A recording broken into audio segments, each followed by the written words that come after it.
Hola, Lo escuchamos, doctor Durán.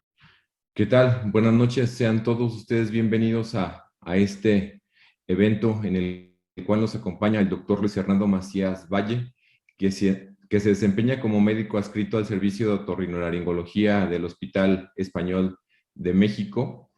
Es profesor de la especialidad en la Facultad de Medicina de la Universidad La Salle. Tiene pues su especialidad quirúrgica en rinología y cirugía endoscópica de base de cráneo en la Universidad de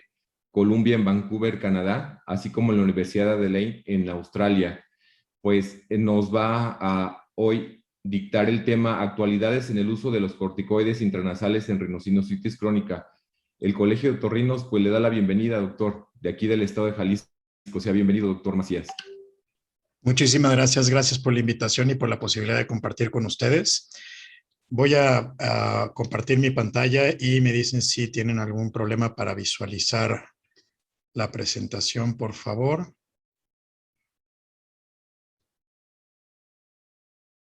Listo. Tenemos. Perfecto. Pues de nuevo, un agradecimiento sobre todo a las personas obviamente que están conectadas ahorita. Continuamos con actividades en esta modalidad que nos permite pues tener un poquito más de diversidad en lugares donde no hemos participado previamente y no había tenido la oportunidad de estar con ustedes en una plática en el pasado, y espero que esta sea la primera de muchas intervenciones que podamos compartir en un futuro. Realmente el tema del cual les voy a platicar un poco yo el día de hoy es de suma importancia, no nada más para quienes nos dedicamos a los senos paranasales y a la patología que le confiere a estos espacios como un área de interés especial, sino en general para todos como especialistas, como otorrinolaringólogos. Definitivamente el uso de esteroides intranasales pues es probablemente uno de los medicamentos que más prescribimos día con día, y es muy probable que todos los que están terminando su jornada laboral el día de hoy lo hayan llegado a prescribir en algún momento o hayan tenido o hayan visto algún paciente que lo esté utilizando. Básicamente, y lo que yo quiero presentarles el día de hoy es ciertas actualidades que existen en cuanto al uso de este grupo de fármacos, pero específicamente en el contexto de la rinosinusitis crónica.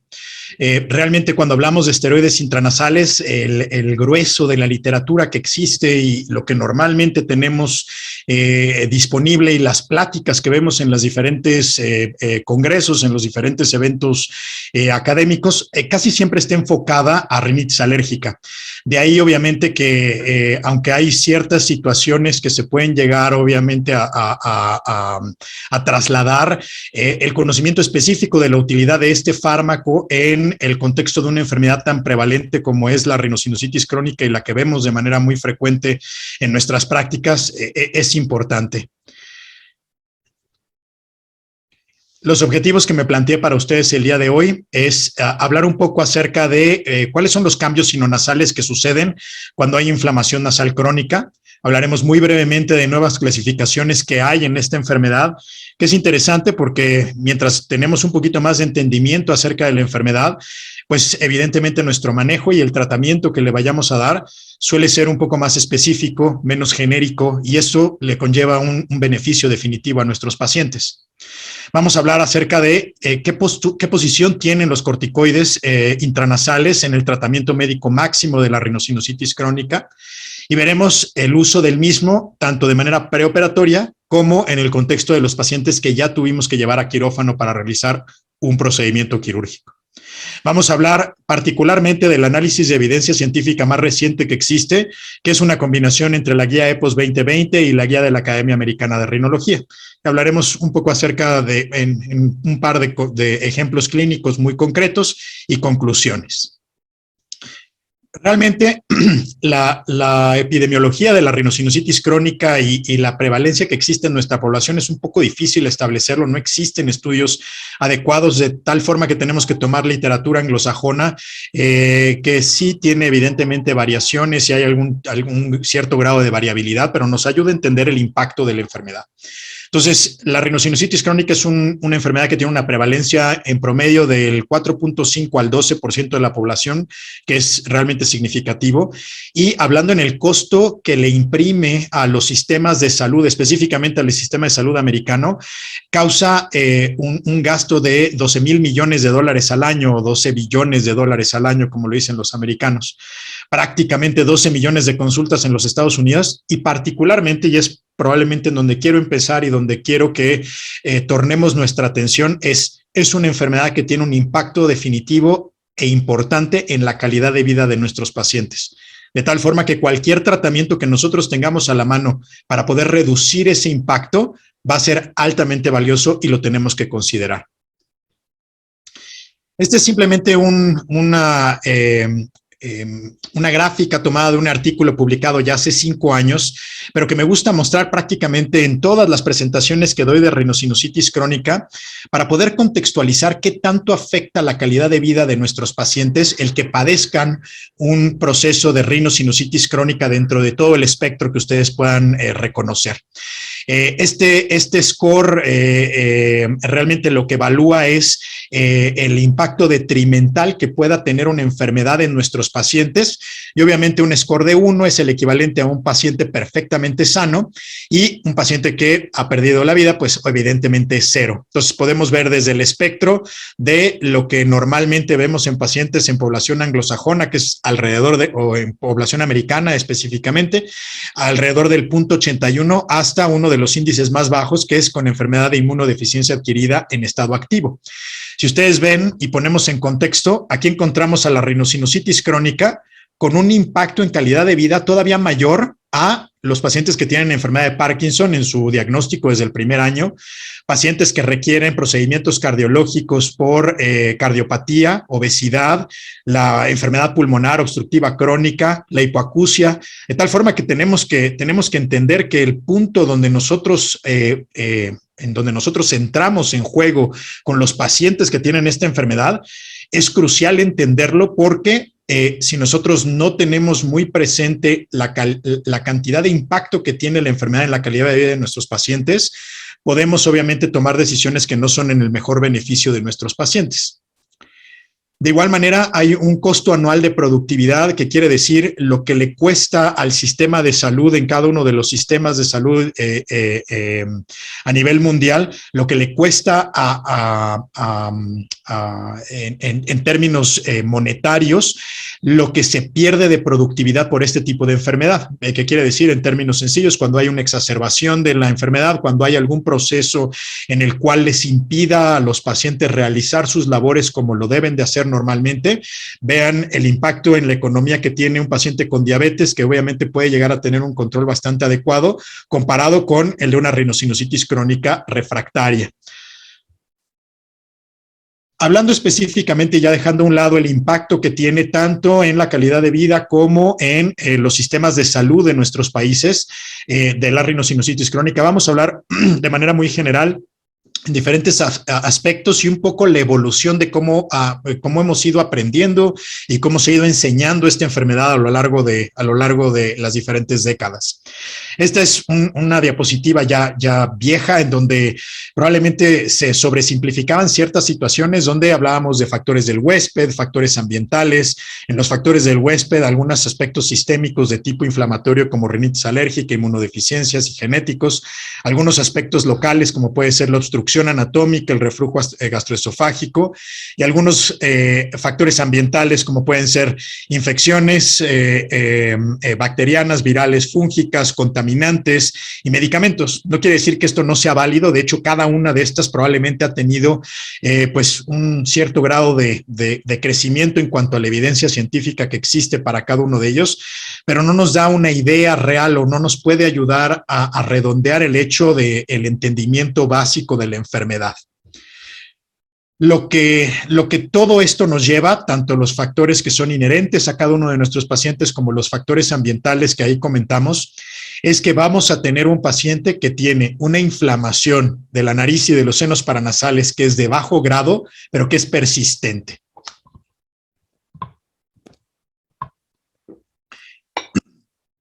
Perdón. hablando específicamente de las hipótesis de la carga inflamatoria de la rinosinusitis crónica, ha habido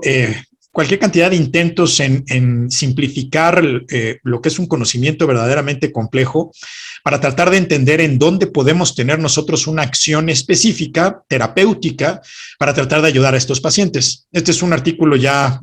pues viejo, añejo, prácticamente cumpliendo los 10 años en la actualidad, pero que ha sentado las bases para muchas de las estrategias que actualmente utilizamos y de donde están saliendo algunas de las opciones más novedosas que tenemos para tratar a estos pacientes. Específicamente hablando, la respuesta inflamatoria tipo TH2, y estaremos recurrentemente tocando este tema para ciertas situaciones, hablando específicamente de la utilidad de los esteroides tópicos en esta enfermedad. El caso del concepto de inflamación irreversible, que es un poco variable dependiendo de dónde se lea, pero es el contexto de tener un epitelio respiratorio que ha sufrido cambios estructurales, moleculares en la señalización por vía inflamatoria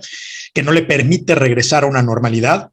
La teoría de biopelículas o biofilms, que lleva mucho tiempo siendo parte de las hipótesis, y de repente hay un poco más de información cuando hay más grupos a nivel mundial que la estudian, y de repente cae un poquito en popularidad como uno de los elementos para la inflamación en rinosinusitis crónica. Y de igual manera, los superantígenos específicamente de Estafilococo dorado.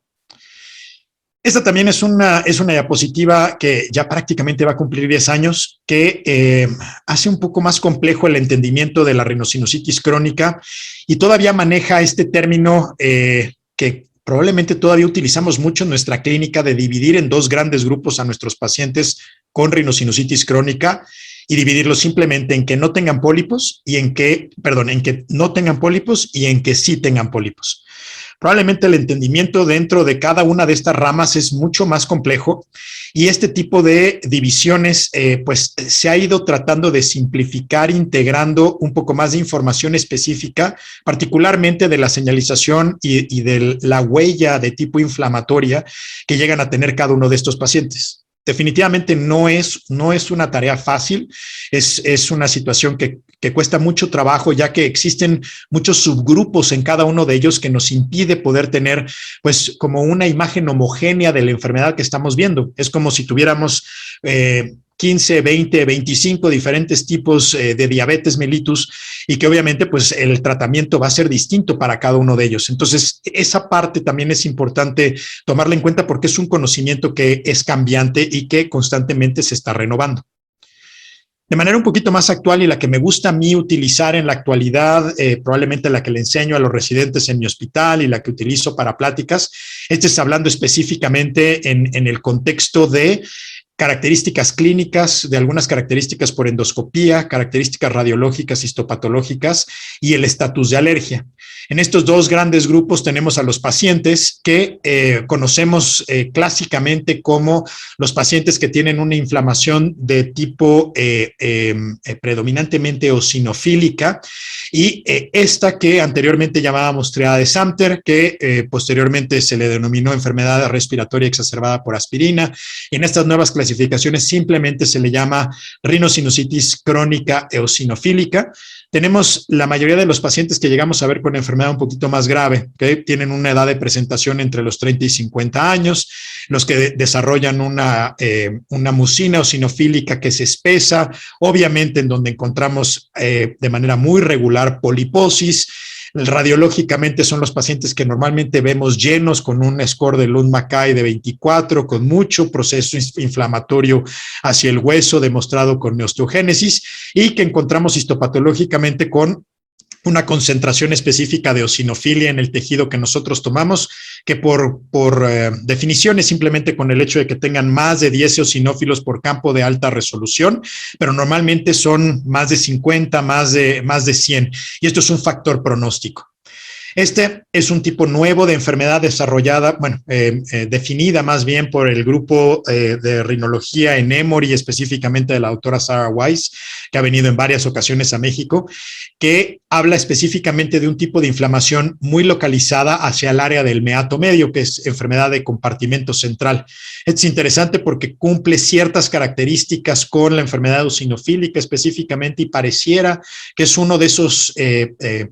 pasos previos a que tengamos una enfermedad eosinofílica bien definida, pero que tiene características específicas que son distintas, donde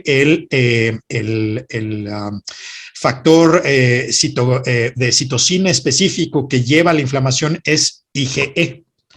Y por último, tenemos el caso de los pacientes que no tienen enfermedad eosinofílica. Lo vamos a ver con un ejemplo en este caso, que son pacientes que normalmente son pacientes mayores de 50 años, que pueden llegar a tener poliposis, pero que más bien de manera clásica lo que tienen son infecciones bacterianas recurrentes que cuestan inclusive trabajo controlar en el postoperatorio. Este es un paciente que tenía 4 años postoperados y de postoperatorio, y a pesar de que se ven los espacios, se ve el meato medio ahí abierto, ocupado el seno maxilar por un proceso infeccioso, realmente hacen infecciones de recurrencia por esas mismas características que veíamos aquí, que es el que hay una cierta predisposición a infección bacteriana y la producción de secreciones purulentas. Ahora, ya habiendo visto un poco de esto, tenemos que tomar en cuenta que las potenciales estrategias terapéuticas que tengamos para nuestros pacientes pues son múltiples. Tenemos evidentemente algunos aspectos anatómicos que conforme ha obviamente avanzado un poco más el conocimiento y se han tenido un poco más de estudios con evidencia científica adecuada, va perdiendo un poco de peso anteriormente, y esto pues en las pláticas del doctor Kennedy, anteriormente en las pláticas del doctor Stamberger, pues había un énfasis absoluto en si el paciente tiene una concha bulosa, si el paciente tiene una celdilla de Haller, si el paciente tiene un cornete medio paradójico, era una indicación definitiva de cirugía porque no se iba a resolver el problema de ese paciente, y la verdad es que no es así. Los componentes infecciosos y de alergia definitivamente tienen una corresponsabilidad, pero realmente pues lo que tenemos como opciones se deriva o se encapsula bien en todo lo que tenemos a la mano para hacer atenuación de la inflamación que estos pacientes van a tener de manera persistente. El uso de lavados nasales, los esteroides tópicos y sistémicos, la inmunoterapia, antileucotrienos, macrólidos y mucho más recientemente anticuerpos monoclonales, de los primeros aprobados obviamente para el uso en rinosinusitis crónica con pólipos, pero existen varios más. Evidentemente, la plática del día de hoy estará centrado en la utilidad del esteroide tópico en el contexto de esta enfermedad. La gran mayoría de la información que les voy a proporcionar el día de hoy fue información que yo recabé para esta revisión de la literatura que tuve la oportunidad de publicar hacia finales del año pasado, y que con todo gusto al final de la plática pondré mis datos de contacto. Quien quiera el artículo, con mucho gusto se los proporciono, y es un buen resumen de lo que existe o lo que existía hasta ese momento de evidencia en relación al uso de este tipo de medicamentos en el contexto de rinosinusitis crónica. Hablando específicamente de los esteroides intranasales, es curioso que un medicamento que usemos tanto, que nos sea tan familiar, que sepamos que tiene un índice de seguridad muy alto y que prácticamente lo utilicemos como caballo de batalla para muchos procesos de tipo sinonasal, no se conozca mucho acerca de su funcionamiento. Realmente los receptores para esteroides intranasales en la mucosa respiratoria son receptores que son intracelulares, que tienen una vía de comunicación de la información genética y activación, obviamente, para la expresión de células o moléculas antiinflamatorias, que no se conoce bien a bien. Existen todavía algunos puntos de dificultad en el entendimiento del funcionamiento específico de estas vías, y de ahí el hecho que pues existan todavía algunos puntos oscuros en el conocimiento del funcionamiento de del fármaco a nivel intranasal. A grandes rasgos, ¿qué es lo que sabemos? Que de manera concomitante, la activación de estos receptores intranasales nos va a llevar a la expresión de moléculas antiinflamatorias, receptores beta-adrenérgicos, y de manera directa también a la disminución o a la regulación hacia abajo de la expresión de moléculas proinflamatorias, como todas las que vemos aquí. Este es un artículo ya también pues bastante añejo, pero es uno de esos artículos clásicos acerca del funcionamiento de los esteroides a nivel intranasal. Y esta es un poco una actualización, no hablando específicamente de esteroides intranasales nada más. Es un artículo publicado en la revista JAMA, que evidentemente conocerán con mucho impacto a nivel internacional, y que fue escrito por un rinólogo, el doctor Tim Smith, y realmente es un muy buen resumen de todas las vías por las cuales sabemos que existe una expresión o una producción de inflamación que nos va a llevar a la combinación de signos y síntomas que nosotros conocemos como rinosinusitis crónica. Entonces pueden ver el sitio de acción específicamente de los corticosteroides desde una parte muy arriba del proceso inflamatorio, aquí y acá, específicamente en la vía del ácido araquidónico y en la inhibición de los factores de proinflamatorios NF-κ beta, y obviamente en cada una de estas ramas siendo cada vez más selectivos hacia abajo, pues las diferentes estrategias que tenemos con estos pacientes, el uso de los diferentes macrólidos y medicamentos que hacen regulación inmunológica, el uso de los anticuerpos monoclonales, como puede ser el mepolizumab, bloqueando interleucina 5, omalizumab, que fue de los primeros bloqueando inmunoglobulina E. Esta gráfica es interesante porque de manera muy sintetizada pues nos da una idea de a qué nivel vamos haciendo un bloqueo del proceso inflamatorio de los pacientes que tenemos con esta enfermedad. Hablando de manera concreta en relación a los esteroides intranasales, no todos los esteroides intranasales son iguales en la potencia para la inhibición de citocinas. Esto es importante porque por eso empecé por las clasificaciones en las que ya actualmente estamos introduciendo esta terminología y estamos introduciendo este conocimiento, porque nosotros sabemos que ciertos subtipos de la enfermedad que nosotros vamos a ver van a tener una expresión diferente de diferentes citocinas. Lo ideal y lo que probablemente podamos llegar a tener, y lo espero que nos toque verlo en nuestra vida profesional, en nuestra pequeña o breve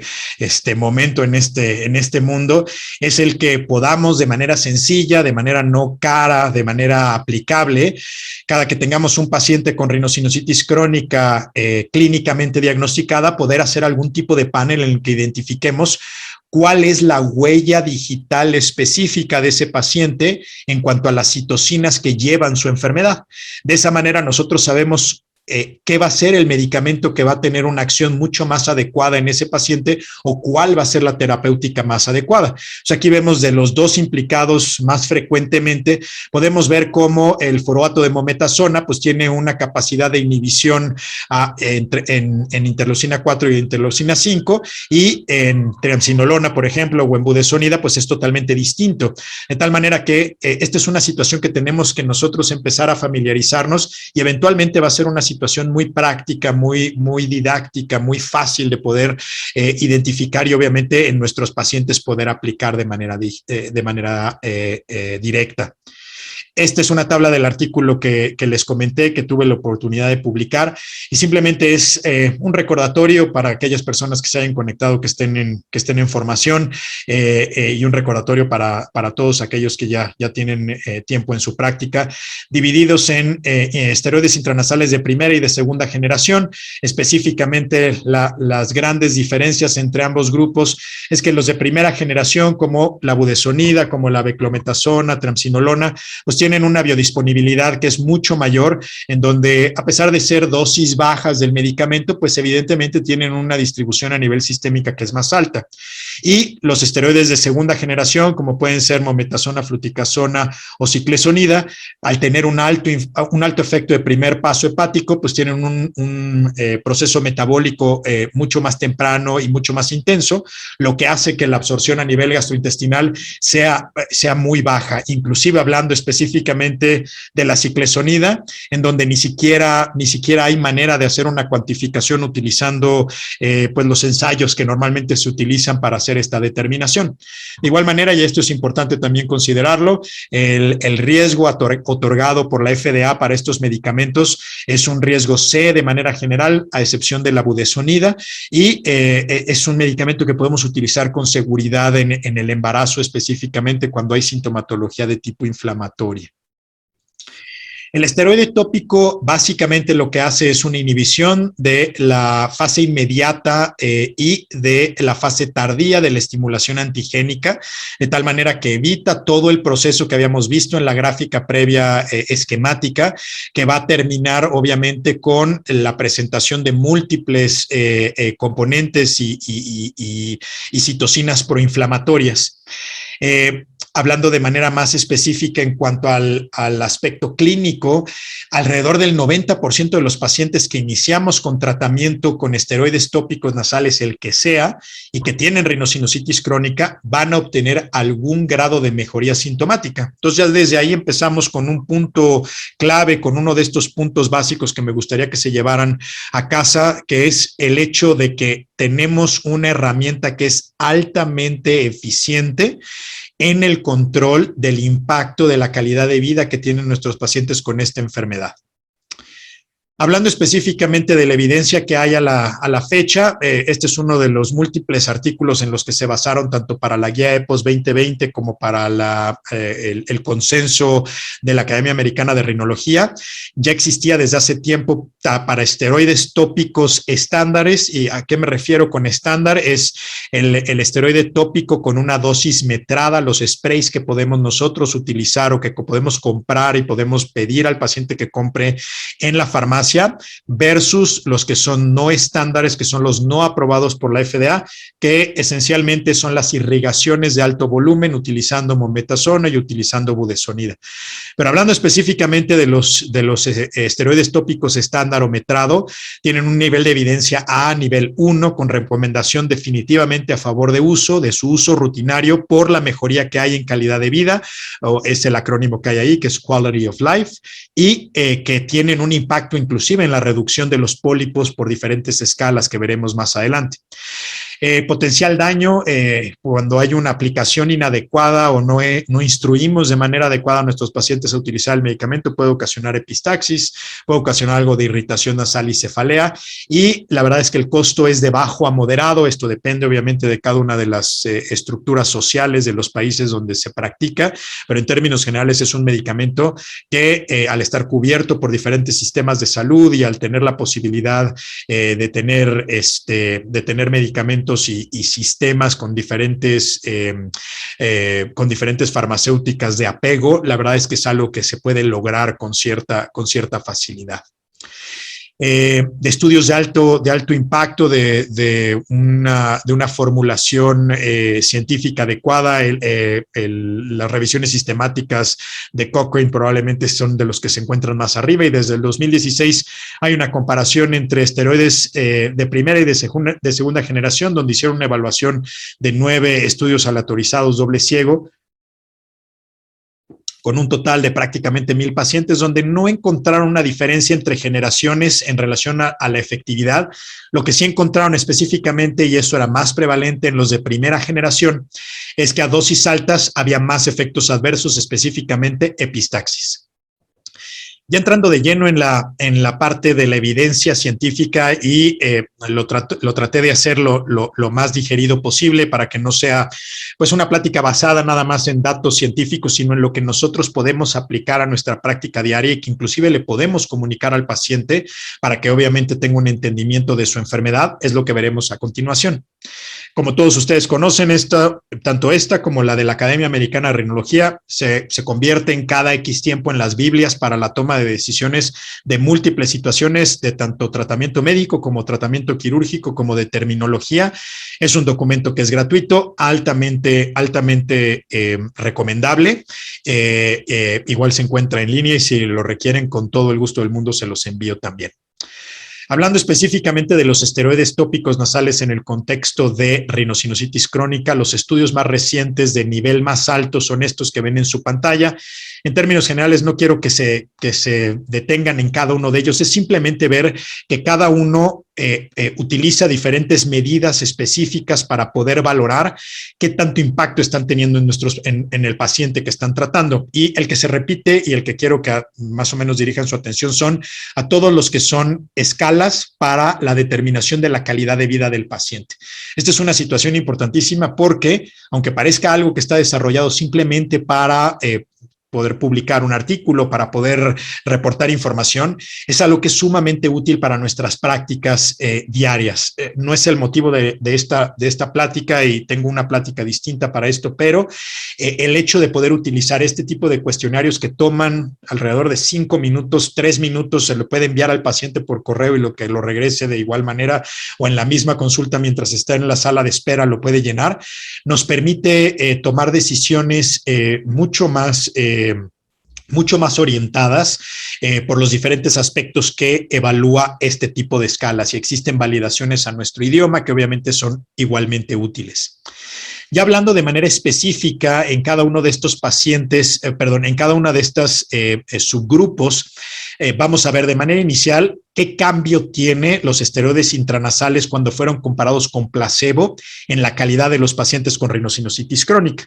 Esto que es la manera en la que se reportan normalmente los estudios,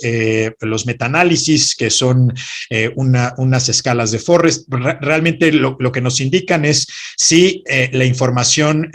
recae o carga el peso hacia favorecer una intervención u otra. En este caso, el uso del esteroide contra el placebo. Y aquí definitivamente lo que se deduce de toda la información evaluada es que los corticosteroides nasales tienen un impacto positivo definitivo en tanto el aspecto de impacto de calidad de vida específico y general de la rinosinusitis crónica en nuestros pacientes. De tal manera es que ya sabemos que comparado con placebo es algo que definitivamente va a tener un impacto que es benéfico para nuestros pacientes.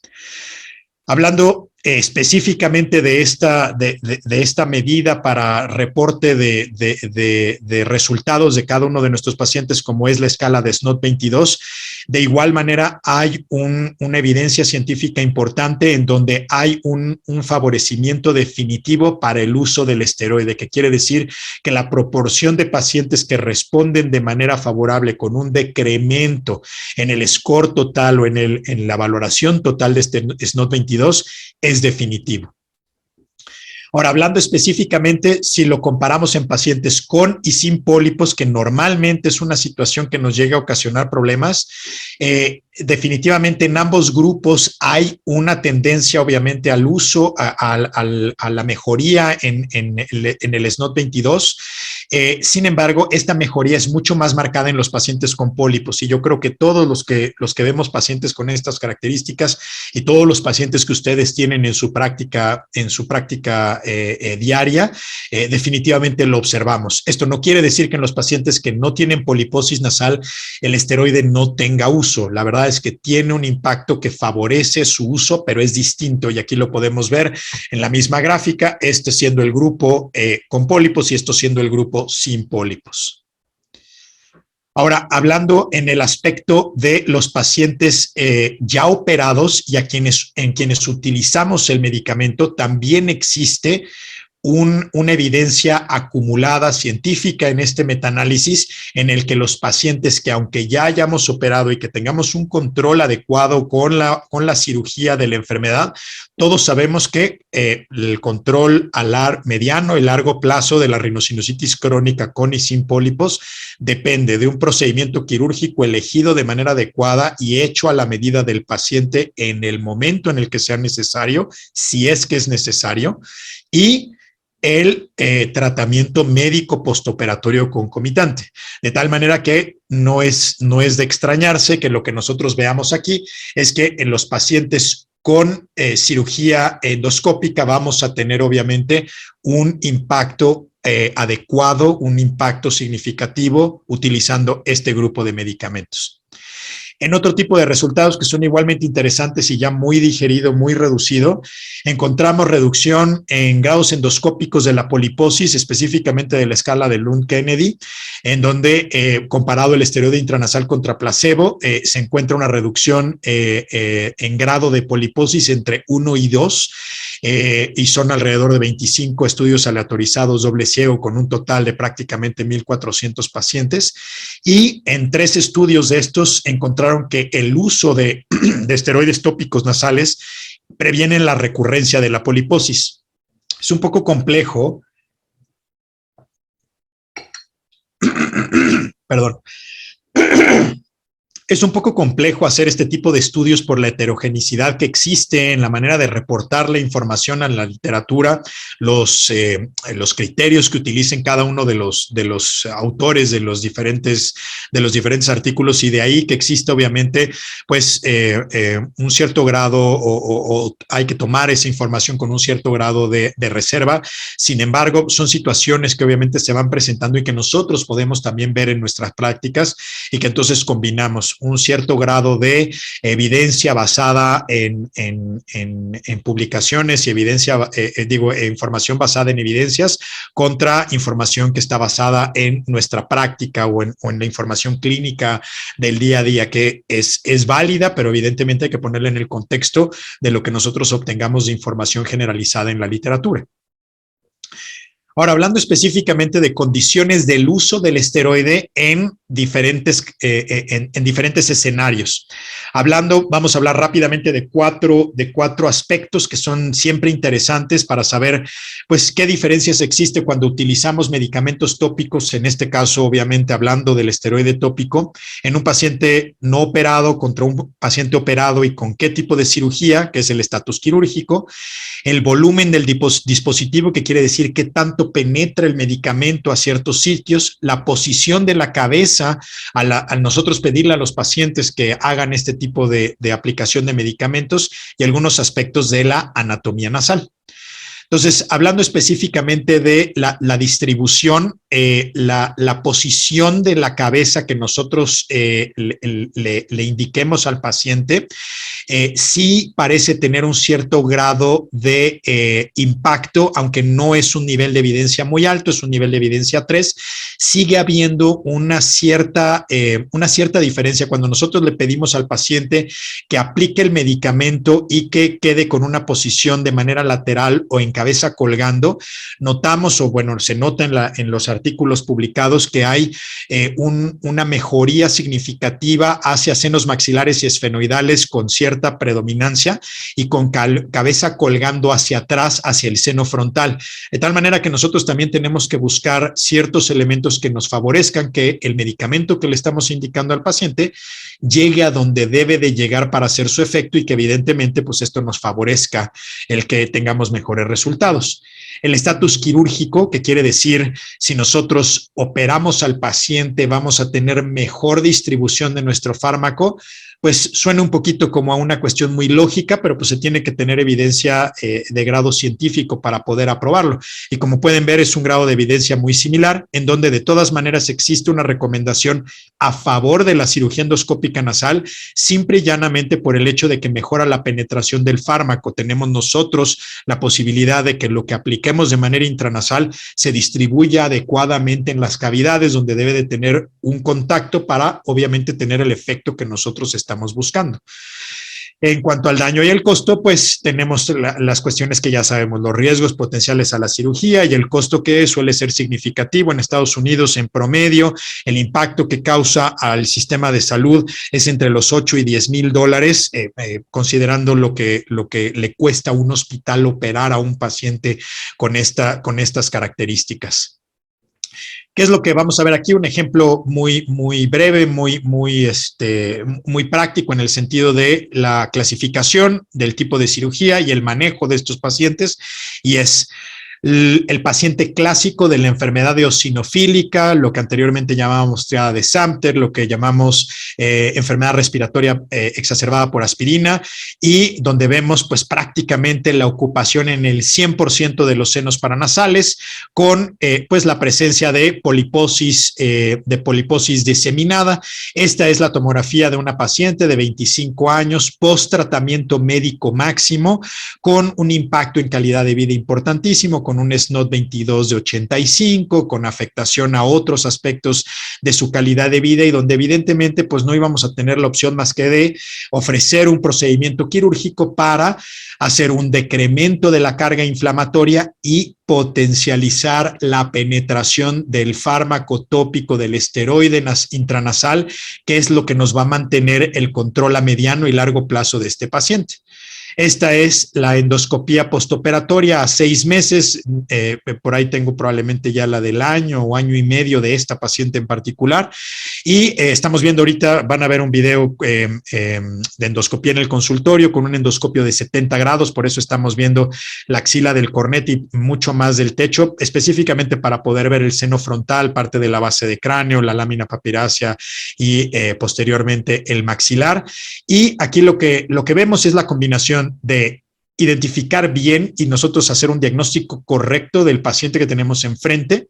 la elección del tratamiento adecuado, ya sea un tratamiento médico máximo y ante la falla del mismo el tratamiento quirúrgico adecuado. Y número 3, e igualmente importante, la utilización del fármaco tópico que a ese paciente en particular le vaya a ocasionar el control de su enfermedad, el control de los síntomas que pudiera presentar, la prevención de eventos de exacerbación. Entonces, lo que podemos ver aquí es el cornete medio del lado izquierdo, es obviamente una endoscopía del lado izquierdo. Ahí se ve el seno frontal, la tabla posterior, la arteria etmoidal anterior, el seno esfenoidal atrás, giramos el endoscopio de 70 grados y vemos la apertura de ese seno maxilar con las características quirúrgicas que en este tipo de caso en específico, pues nos obliga el paciente a tener que realizar para poder, obviamente, tener un impacto adecuado en la calidad de vida que tiene nuestro paciente. Ya para terminar, dejar un poquito de tiempo para preguntas y lo que quede pendiente, que con gusto responderé. La parte más importante, y si se pudieran llevar solamente una idea en mente, es cualquier intervención que ustedes puedan tener con este tipo de pacientes que nos ayude a controlar la inflamación, va a ser igual a una mejoría en calidad de vida. Específicamente hablando de las herramientas de medicamentos que tienen menos impacto en situaciones sistémicas de efectos adversos, en la que no generamos otro tipo de problemas, que tienen un espectro de seguridad muy amplio y que definitivamente, basado en todas las guías más recientes de evidencia científica del más alto nivel que podemos utilizar y que tenemos a la mano, son los esteroides tópicos nasales. Tiene una utilidad que es diferente en los diferentes endotipos de la enfermedad, que es el tipo de clasificación que yo les mencionaba previamente, que es tomar en cuenta tanto esa parte de la huella inflamatoria que tiene cada uno de los pacientes como las características fenotípicas que desarrollan. El nosotros conocer de mejor manera esta situación nos permite tomar mejores decisiones para el tipo de medicamento que requerimos para ese paciente. El tratamiento quirúrgico adecuado en conjunto con la terapia, que es lo que mencioné hace un momento, reduce la recurrencia de poliposis y favorece el control de síntomas. Y por último, y lo más importante, todas las intervenciones que nosotros hagamos y todo lo que le tenemos que proponer a nuestros pacientes con esta enfermedad tiene que estar orientado a que controlemos el impacto que ha tenido durante todos los años que ha sufrido la enfermedad nuestro paciente en su calidad de vida.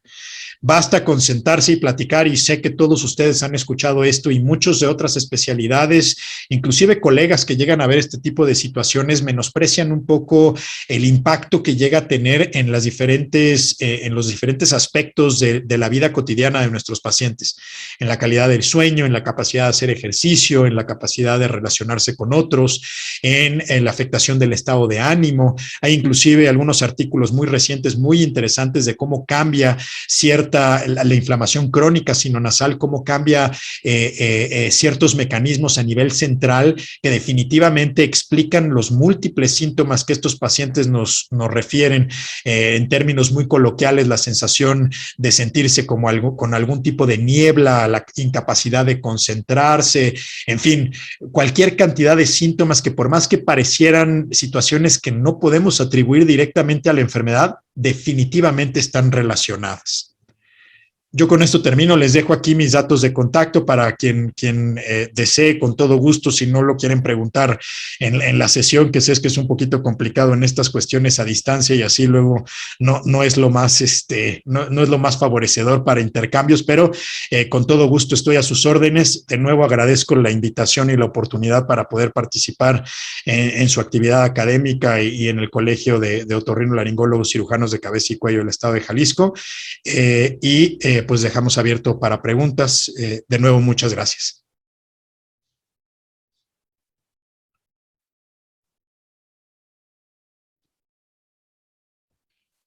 Pues muchas gracias, doctor Luis Fernando Macías, por excelente ponencia. No tenemos ahorita preguntas de la audiencia, pero yo le quisiera preguntar, ¿el tiempo más prolongado que usted utiliza un corticosteroide tópico nasal o cómo es como lo prescribe? Claro, creo que eso depende mucho del endotipo de cada uno de nuestros pacientes. La verdad es que son medicamentos que se pueden utilizar por periodos prolongados con un patrón de seguridad importante. Más bien, yo tengo algunos pacientes que estoy con dosis intermitentes del fármaco y que probablemente en el transcurso de un año, de manera alternada, dependiendo de las necesidades, los pueda llegar a utilizar entre 6 y 8 meses de ese año. Lo que sí recomiendo, y esta es una situación que es más bien aplicable en el contexto de quienes vayan a utilizar el medicamento por un periodo un poquito más prolongado, son pacientes que van a requerir un manejo prácticamente de por vida con algún tipo de esteroide tópico nasal, es el uso o más bien el aprovechar las evaluaciones específicamente con compañeros oftalmólogos, aunque existe obviamente mucha evidencia a favor de que por más de que haya un uso crónico, inclusive con dosis un poquito más elevadas, la producción o más bien la elevación de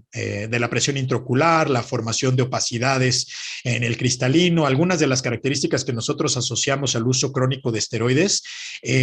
aunque es mucho más frecuente en el esteroide sistémico, sí puede llegar a suceder en el esteroide tópico, particularmente en el contexto de los pacientes que tienen una acción sinérgica de diferentes tipos de esteroides tópicos. ¿Qué quiere decir? Nuestro paciente con triada de Samter, con enfermedad eosinofílica, enfermedad exacerbada por asma, que nosotros tenemos con un esteroide tópico nasal, pero que concomitantemente utiliza un esteroide inhalado para el pulmón, podríamos obviamente concebir el hecho de que pudiéramos llegar a tener alguna cuestión por adición. En términos generales, con medicamentos con muy baja biodisponibilidad, como puede ser los de segunda generación, específicamente hablando ciclesonida, mometasona, fluticasona, todos ellos obviamente con un patrón de seguridad muchísimo más alto. Pero en términos generales, la evaluación con un oftalmólogo y la evaluación probablemente con un internista para pacientes que vamos a llevar de manera crónica, hablando en el contexto de años, puede valer la pena para obviamente no tener ningún tipo de problema. Perfecto, muchas gracias. No tenemos más preguntas, pero sí algunas felicitaciones, incluso de Sudamérica, de Argentina, de Cuba también están mandando algunas felicitaciones. Pues le agradecemos y téngalo por seguro, doctor, que pues va a estar participando con Concejal próximamente. Muchas Muchísimas gracias. gracias. Les agradezco la invitación y espero que ya pronto lo podamos hacer en persona y estarlos visitando por allá en su hermoso estado. Perfecto, acá lo esperamos en Guadalajara. Un abrazo, muchas gracias. Muchísimas gracias. Muy buenas noches a todos. Buenas noches.